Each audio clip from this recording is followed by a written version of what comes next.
I never expected that the moment I finally felt like I had truly made it in life would be the exact same moment my sister would look me dead in the eyes and call me selfish. Not just in passing, not out of frustration, but with this sharp, bitter resentment dripping from every syllable.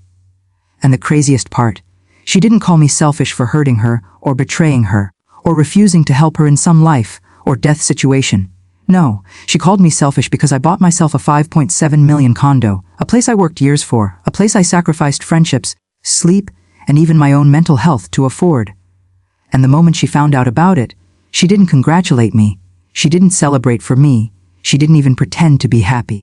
Instead, she threw the nastiest insult she could think of, and then, just a few weeks later, came crawling back to me asking for a job after she got fired. So here's my question to you. Was I wrong for how I handled everything that happened afterward? Would you have done what I did, or did I go too far? To understand how things got to this point, I need to start from the beginning, years before the condo, before the money, before the bitterness had formed like rust between us. I grew up in a home where responsibility had a weird way of shifting around depending on who was yelling the loudest. And my sister, Nora, always yelled the loudest. She was 3 years older than me, and from the moment I could walk, she treated me like I owed her something. She'd take things from my room and say it was because she deserved it more. She'd boss me around and then cry to my mom the second I pushed back. I'm not saying she was a monster, she wasn't. She had her moments of kindness, moments I used to cling to when we were younger. But even back then, there was this undercurrent of entitlement in everything she did. I grew up watching her drift through life like the world owed her comfort. She wanted things handed to her. Good grades. She'd beg teachers for extra credit instead of studying. Job opportunities. She'd use connections instead of building a portfolio. Promotions. She'd charm managers instead of working overtime. And because this attitude kind of worked for her, or at least didn't cause immediate consequences, she never changed it. Meanwhile, I was the opposite. Maybe it was rebellion, maybe it was insecurity, but I was determined to build something for myself without relying on anyone. I worked hard. I studied late. I took internships that didn't pay a cent. I learned skills I didn't even know I'd need. And slowly, very slowly, things began to shift in my favor. By the time I entered the real estate investment world, I was hungry. Not for fame or luxury, but for security. I wanted something that was mine, something no one could take away. I spent years flipping small properties, managing nightmare tenants, surviving economic dips, learning how to negotiate with people twice my age who looked at me like I was a joke. I failed. I lost money. I made mistakes that made me feel sick at night. But I kept going. And eventually I built a solid foundation. I started closing bigger deals. I started earning real income. I started seeing the possibilities of the life I could build. During this entire time, Nora barely acknowledged what I did. She'd joke about how boring my job sounded, or laugh at how stressed I always looked. If she asked about my work, it was only to compare it to her own corporate marketing job and brag about her department's perks. She only cared about the parts that sounded glamorous, never the parts that nearly broke me. And even though that bothered me sometimes, I didn't hold it against her. I just assumed she'd always be uninterested in my career. But all of that changed the day I closed my biggest deal yet, one that gave me the financial leverage to finally buy the condo I had dreamed of for years. Not a flashy penthouse, not some ridiculous mansion, but a modern high-rise condo overlooking the water. It was luxurious, yes, but it was also symbolic. It was proof that everything I had worked for, everything I had poured myself into, had amounted to something real, something tangible. I didn't tell Nora about it immediately. Not because I wanted to hide it, but because I wanted to enjoy the moment for myself first. I wanted to walk into the place, breathe the clean smell of new flooring and fresh paint, and feel proud without expecting anyone else to understand. But word spreads fast in families, especially ours. My mom let it slip during a dinner conversation completely innocently. "Oh, did you hear he's finally closing on that new condo this week?" And Nora froze. I watched her fork stop halfway to her mouth. Her eyebrows raised, her lips tightened. She asked. My mom looked confused. "The one he's been working toward. He bought a place?" "You bought a place?" Nora cut in, eyes snapping toward me with this weird mix of disbelief and irritation. "Like a real place. How much?" I wasn't eager to get into specifics, but I also wasn't going to lie.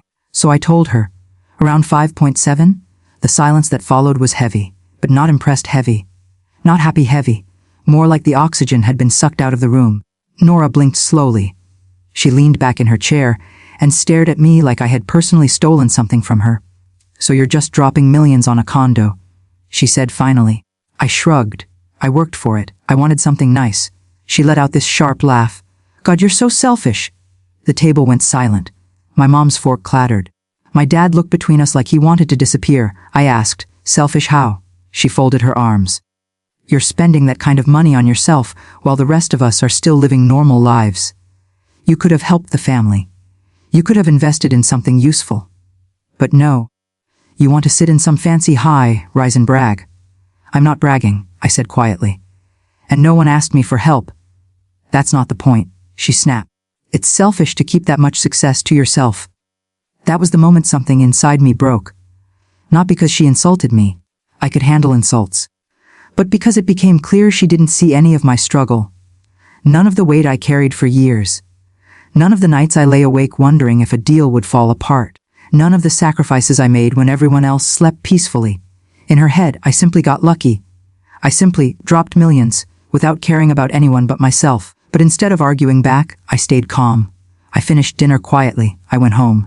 And I told myself that her reaction was her own insecurity, not my responsibility. I wish that had been the end of it. But of course, it wasn't.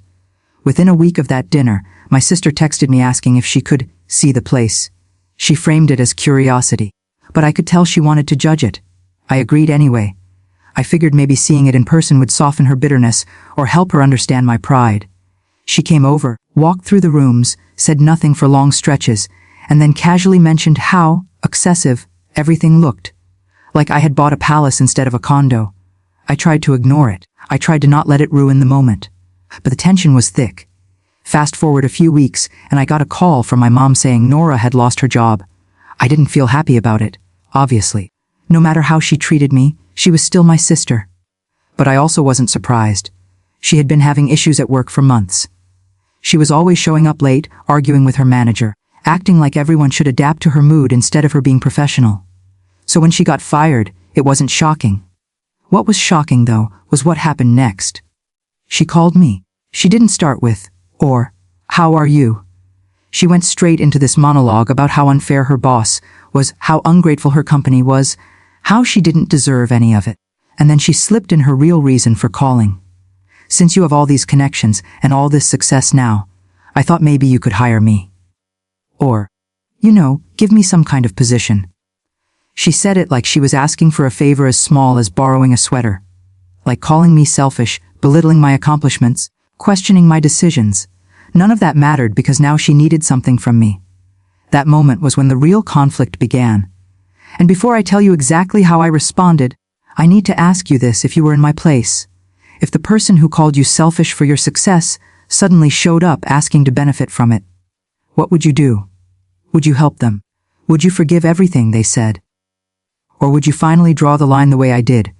When Nora called me asking for a job, I remember just standing there in my kitchen, staring at my phone, feeling this weird mixture of disbelief, annoyance, and something like déjà vu. It felt like every childhood moment where she'd snatch something from me, demand something from me, accuse me of not doing enough, and then expect me to bend anyway because family should help family. But this time, I wasn't a kid. And she wasn't just taking a toy. She was asking to step into a world I fought tooth and nail to build. So instead of answering immediately, I asked her to slow down and tell me what exactly she wanted from me. And she said it so casually that it almost made me laugh. "Just something easy," she said, "like a manager position or assistant position or whatever you think fits. Something with a good salary. Something stable. And something where I don't have to deal with the kind of toxic people I dealt with in my last job. Something easy. Something high-paying. Something stable.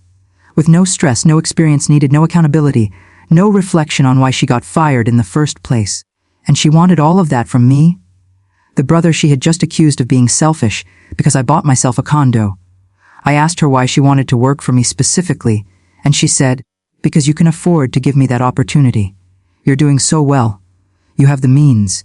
You should be helping the family." That phrase again. Helping the family. It's funny how people who never supported you while you were climbing suddenly talk about family obligations the minute you reach the top. But I didn't want to explode. I didn't want to say something cruel. So I breathed deeply and told her we should talk in person. I wanted to look her in the face when I gave her my answer. She came to my condo that evening. She walked in without complimenting anything, without acknowledging the place the way most people would. Instead, she sat on the couch like she already owned part of it. I sat across from her and let her talk first. She went into this long rant about her old job and all the ways they wronged her. How they didn't appreciate her creativity, how her boss sabotaged her, how her coworkers were jealous of her. And then she said, "Anyway, this is why I need you.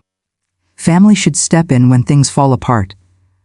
I stared at her for a long time because I just couldn't understand how someone could be this unaware of their own behavior. She didn't apologize for the things she said to me. She didn't acknowledge that she insulted me. She didn't show gratitude. She didn't even pretend to be humble. She just expected like she always had. So I finally asked her something that shifted the entire conversation. "If I had bought a small apartment instead of this condo, would you have called me selfish?" She blinked. "What does that have to do with anything?" I repeated the question. She sighed dramatically and said, "Well, no. But that's because it wouldn't be such an unnecessary purchase. You bought something luxurious when you didn't need to. You could have helped people instead." And hearing that made something click in my mind. She didn't hate that I bought a condo. She hated that I bought a condo. She hated that I succeeded before she did. She hated that I accomplished something she couldn't brag about as her own. She hated that my life moved forward while hers stalled. And now that hers had fully derailed, she wanted to hitch herself to mine. I leaned back on the couch and said, "Nora, I'm not hiring you." She stared at me, confused at first, then offended. "Why not?" "Because you don't actually want to work," I said. "You want a title and a salary. You want comfort. You want prestige. You want an easy position that doesn't exist in my company. And you don't have the skills for the positions that do exist." She scoffed. "Are you serious right now? I'm your sister." "Exactly," I said. "And that's why I won't put you in a job that you're not prepared for. It would hurt my business. It would ruin our relationship. You'd resent the work. You'd resent me, and you'd expect special treatment I can't give you." Her face twisted into something bitter, sharp, almost hateful. "You're unbelievable," she said. "You think you're better than everyone now. You think you're too good to help your own family." "I never said that," I replied. "I'm just not giving you something you haven't earned." She stood up abruptly. "Wow, the selfish rich guy act again. Aren't you proud of yourself?" I sighed. "Nora, you called me selfish because I spent my own money on my own home. And now you want me to trust you with my business. You're not even acknowledging how hurtful that was." She rolled her eyes so hard I thought they might get stuck. "Oh, please, I didn't mean it literally. It was just a reaction. People say things. You didn't mean it," I said slowly, "because you didn't think there would be consequences." She opened her mouth, stopped, then grabbed her purse and headed toward the door. But before she left, she turned and said something that stuck with me. "You'll regret treating me like this. You think your success will last forever. What happens when you need help one day? Don't expect me to be there." And with that, she slammed the door. I wish I could say I didn't take her words personally. But I did. Because hearing your own sibling basically threaten to abandon you out of spite is something that sticks to your ribs. Still, I knew I made the right decision. At least, I thought I did. But things didn't end there, not even close. Over the next couple of weeks, my mom called me nearly every day, trying to convince me to reconsider. She said Nora was struggling. She said it would be a good gesture. She said this was a chance to bring the family closer. My dad, who rarely got involved, chimed in once and said, maybe just give her something small until she gets back on her feet. My parents weren't being malicious. They weren't trying to force me. They just wanted peace. But they didn't understand what hiring her would actually mean for my business. They didn't understand the way entitlement spreads like a disease in someone who never learns boundaries. They didn't understand that giving Nora a position she didn't earn would have set a precedent not just for her, but for everyone in the family. And I wasn't going to let years of work be undone out of guilt. But Nora didn't stop at family guilt tripping. Oh no, she escalated. She started telling extended relatives that I had turned my back on her. She claimed I refused to help a struggling single woman. She embellished the story until she sounded like the victim of a heartless, greedy brother too obsessed with wealth to care about family bonds. Soon enough, cousins and aunts who hadn't spoken to me in months were sending passive-aggressive texts like, Hope all that money keeps you warm when you have no family left. I didn't respond to any of them. I refused to fuel the fire. But the real breaking point came when Nora showed up at my condo unannounced. It was late, around 10 p.m., and I was half asleep on the couch when the front desk called me saying a woman claiming to be my sister was insisting she needed to talk to me urgently. I didn't want a scene in the lobby, so I told them to let her up. She came in looking exhausted, but not humble, more like someone who had rehearsed a dramatic speech and was determined to deliver it. She sat down without asking and said, "I need money." I was tired, emotionally drained, and honestly frustrated beyond belief. "How much?" I asked flatly. "Just enough to get by until I find a new job," she said. "Like 10,000? I nodded slowly.